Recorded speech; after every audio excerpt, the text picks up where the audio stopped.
Welcome back to MIG.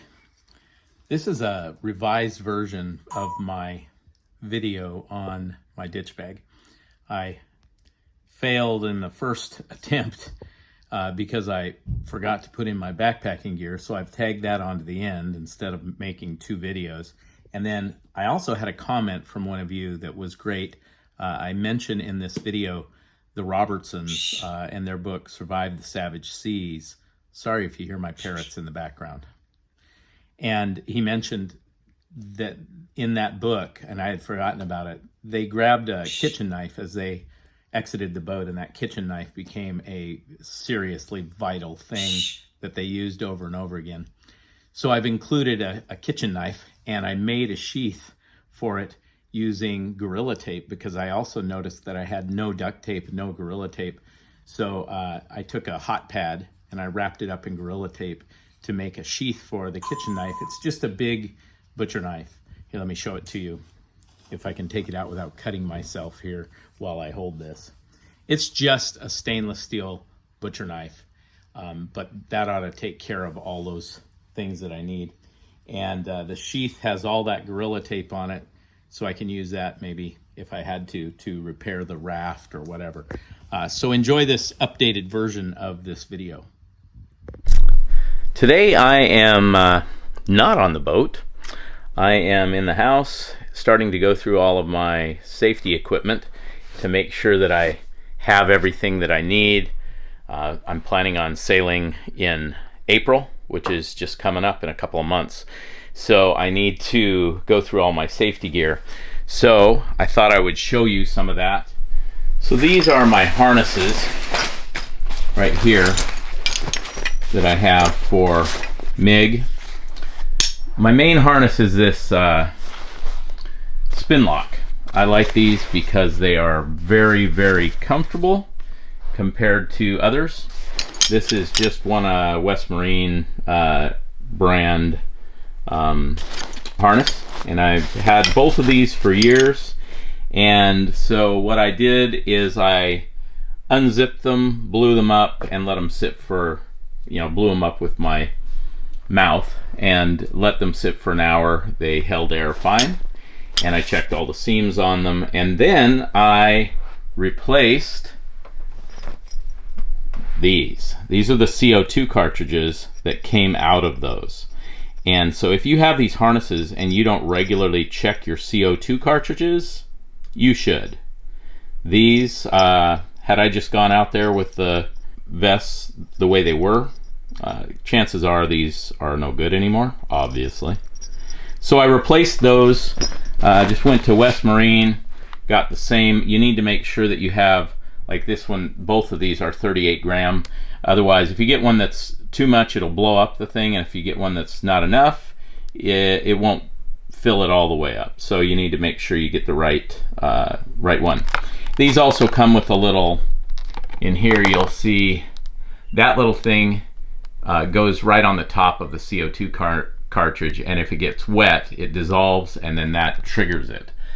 I do not put those in my life jackets, because if I'm in the cockpit and I get a big wave over and it crashes over me, I don't want to waste CO2 and have my life vest inflate. The chance then is that I will fall overboard and somehow be knocked on the head with my boom or something like that, and my life jacket is not going to inflate automatically. So there is definitely some argument both ways for that, and I choose, instead of worrying about that specifically, I clip on to a harness. And I've already talked about this a little bit. Most times I click onto my harness. I do not always, but the one time that I fall overboard because I get hit in the head, that'll be the time that I wish I had put, well, I won't wish anything. Anyway, so I have this bag of harnesses and tethers and stuff that I'm going to go through. I have my life raft. We're going to discuss that a little bit today. And I have my big ditch bag, and I'm going to go through everything that I store in my ditch bag so that you can see it. I have to check it all anyway, so I'm going to go ahead and do that while I'm filming. So I'm going to talk to you a little bit about tethers. This is the one that I like to use right here, and it has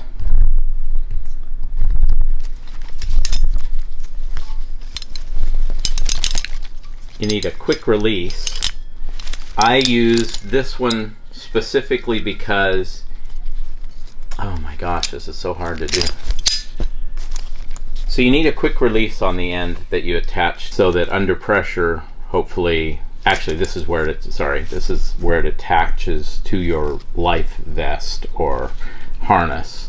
And you need to be able to pull that in an emergency and disconnect from it, so that if you're dragging behind the boat and you can't pull yourself up or whatever, that can actually drown you.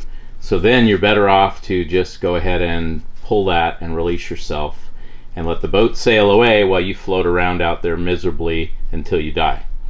So that's why you have this quick release, so you can die slower.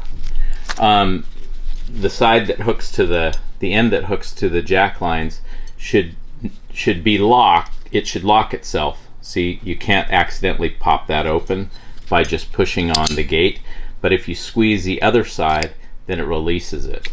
That's the kind you want on the other end. Now, my particular harness here has, it hooks to your harness here, or I'm sorry, my tether hooks to my harness here, and then it has two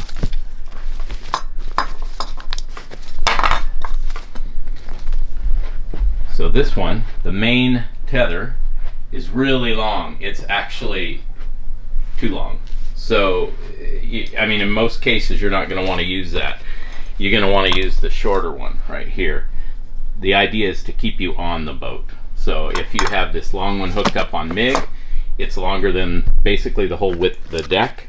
So you're definitely, if you fall off one side, you're going to end up being dragged alongside the boat. So anyway, this is my double tether, and then I have two of these which are the same, and they're just single, but they're the same. They have the quick release, and then I have one that I made myself, which is the same on this end, and then on this end unfortunately it doesn't have a locking one. I had extra stuff, so I just made a spare tether.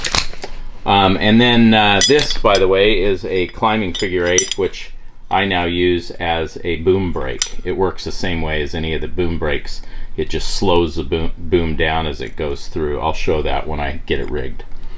Yeah, and then I've got my two tethers, and I'm actually gonna. I've got two of these ones, so I'm gonna go ahead and service one today, the other one today. So I'll take 3. That way I have. If I have an extra crew person for a short time, they will also have a harness. So that's that stuff. This is my Winslow life raft, and I got it from the company, but it was one that had been used for small aircraft, and it actually is a little smaller than most of them, which fits MIG very well. It is a 4-person life raft. However, it is an offshore life raft. It's not an inshore. But anyway, it's due for a service. But I'm not going to show you. I undid all of this and took it out of its valise, and it is vacuum sealed in plastic, and it looks like brand new. And it has always been stored indoors, for one thing. And yeah, so there should be no damage to the life raft. And to be honest with you, I can't afford, it's about $1,000 to get it serviced.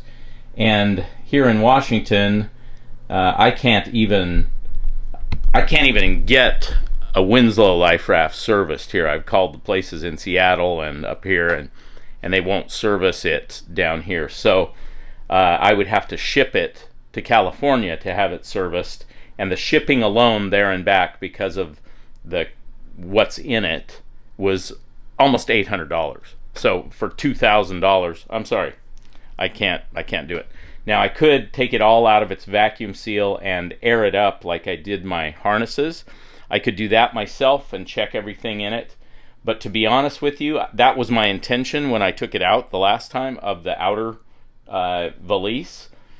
But when I noticed how good it looked, and it's all vacuum sealed in there still, I mean, it's still vacuum tight, you can see that, I decided that I would likely do more damage to the life raft taking it out and doing all that stuff than just leaving it as it is and continuing to store it indoors. Even on MiG, it'll be down below. I know. It's better to have it out in the cockpit. There's a chance I can't get it out quick enough, but these are the choices that you have to make. There are, good and bad about everything. I don't have any deck space for a life raft on MiG either, so it would have to sit in the cockpit, and it would be wet all the time, and yeah. Anyway, so that's the situation with the life raft. The next thing I'd like to show you is my ditch bag. Notice it still says Wandering Dolphin on it, and Wandering Dolphin's documentation, which I will change that, obviously. But yeah, I'm going to go through this now with you and show you everything that I have, that I bring with me, and then look at it and see what needs to be replaced out of there. So this is my ditch bag, and it has on the sides a place for the EPIRBs. This is the one that came with MiG, and I need to recertify it with the satellite registration. You go online and you get a number for that, and you fill it in, and then you can register it using this number. The one in here is actually from Wandering Dolphin. This is a water maker, handheld little water maker that I keep in here. I also usually keep a little solar panel, which I thought was in there. I must have taken it out. And then I've read a lot of books of people who found themselves floating in a life raft, and one thing that multiple books actually that they talked about was how they wished they had some sort of a cutting board to cut up fish when they managed to catch any without puncturing their life raft. So I just went, oh, that's a good idea. So I threw this large size cutting board in there. And then I have all of my old flares that when they get to the point where they're no longer able to be counted as my flares on the boat, they have to be dated. Instead of throwing them out, I put them in here and then throw them in my ditch bag. So I've got quite a few in there. They're old, but I'm hoping some of them will still work. And then I have emergency drinking water. They're just little pouches. And I have some emergency rations here. These more water, and these two-person bivvies as well. They're just space blankets. And then I have a sponge. That was another thing from one of the books. They were wishing they had a sponge to wipe up stuff in the life raft. Some heavy fishing line, and a jar of Jif peanut butter, some sunscreen, and then this little first aid kit. It's probably pretty worthless. And some leather gloves. That was another thing that they were wishing they had for dealing with fish and whatnot. And then some nylon line. And then more, this is a bigger medical kit and some more bivvies. So I've got 6 bivvies in here. That's kind of funny. And then yet another ocean pack survival first aid kit. And then, probably the most valuable thing in here are these books. So I have several books that I read that are really great for if you wanted to survive out there.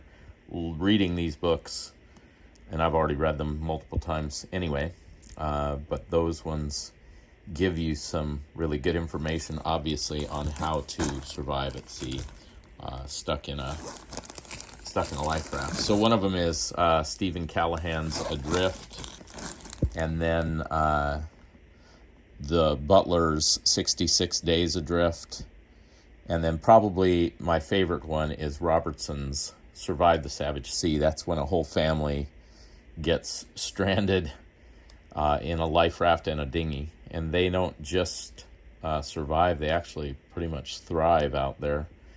Their attitude made the difference. And then I've got 117 Days Adrift by the Baileys, and that is also a great resource. So it may sound a little morbid to have that, but and I've got a full working hand line here as well, with hooks on it.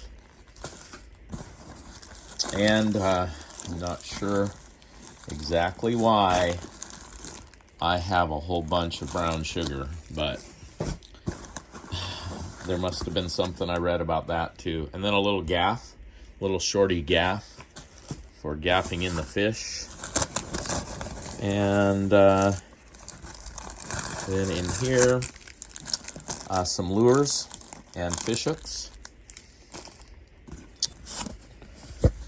Oh, here's some more.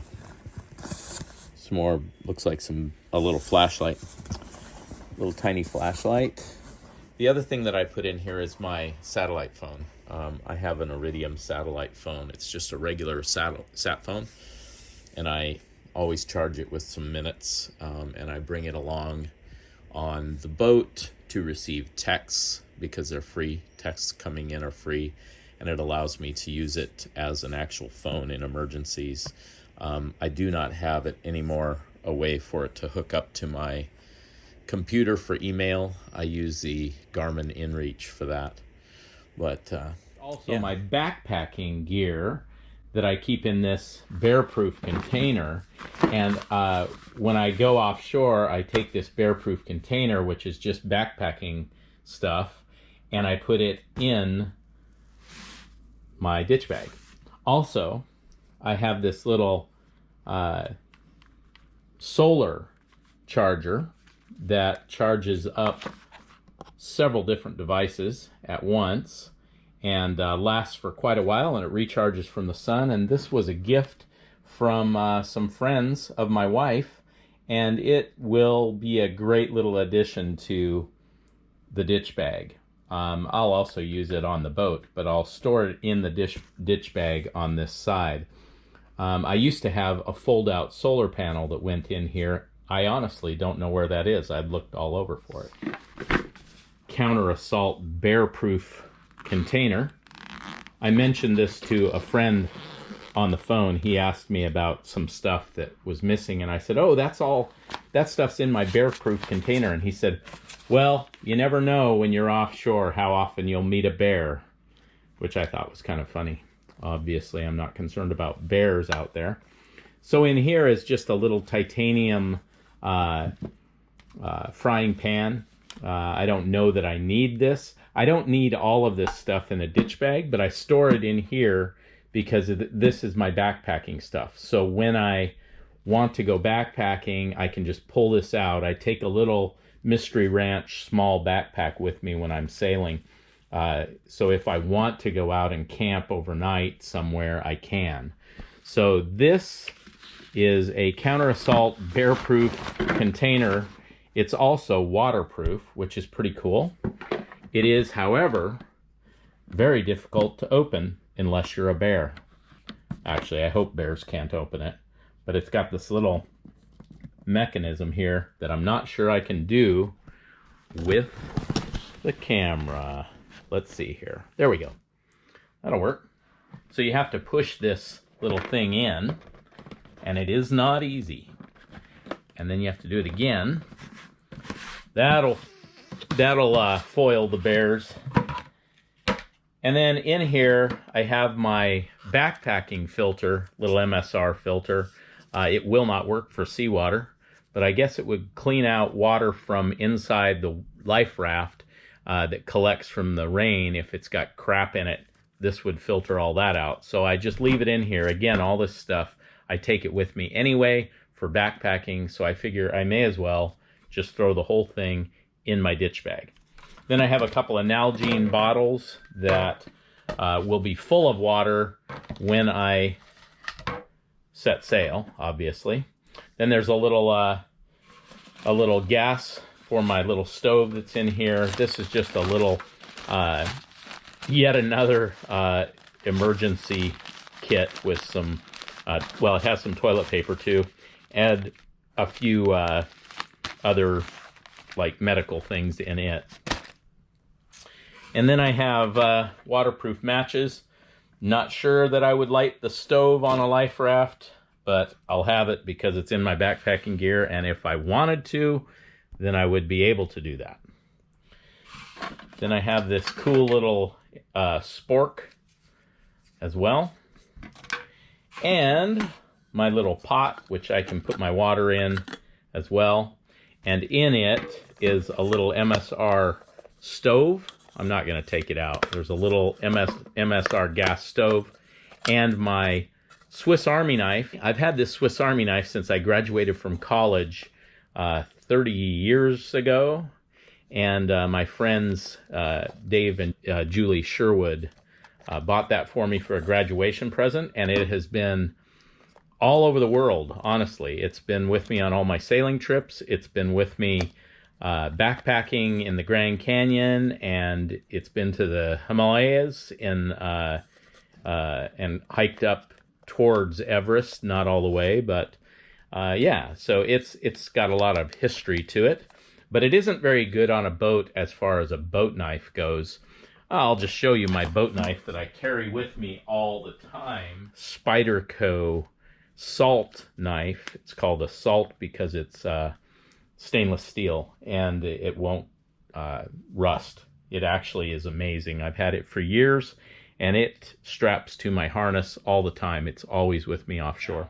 But I also have this Leatherman that I have with me on the boat all the time, and yeah, it's a great little knife too. And then the other thing that I would like to mention is this next Friday I have a very special video coming out. So I hope y'all watch it. I get to introduce you to a new friend of mine who also has a YouTube channel, and he allowed me to interview him and show his boat on my channel, and it's pretty cool. So thank you very much. Thanks for this extra time that you've spent with me this week, and I hope you have a great couple of days until I come back to you on Saturday.